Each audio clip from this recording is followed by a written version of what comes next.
বাতিল হয়ে গেল বিনেশ ফোগাতের নমিনেশন। আরে এটা কি হয়ে গেল? গোটা ভারতবর্ষ যে আশা করছিল যে তিনি এবার সোনা নিশ্চিত করবেন, সেই আশা চুরমার হয়ে গেল। 150 কোটি দেশ আর এই কটা মেডেল, কি যে হবে এদের।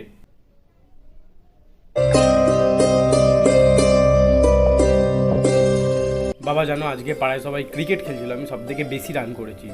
বাহ বাহ, খুব ভালো কথা। বাবা জানো, আমাকে ক্রিকেট খেলতে খুব ভালো লাগে, আমাকে কোনো ক্রিকেট ক্লাবে ভর্তি করিয়ে দেবে? কি এসব ক্রিকেটের ভূত তোর মাথায় কে ঢুকিয়েছে?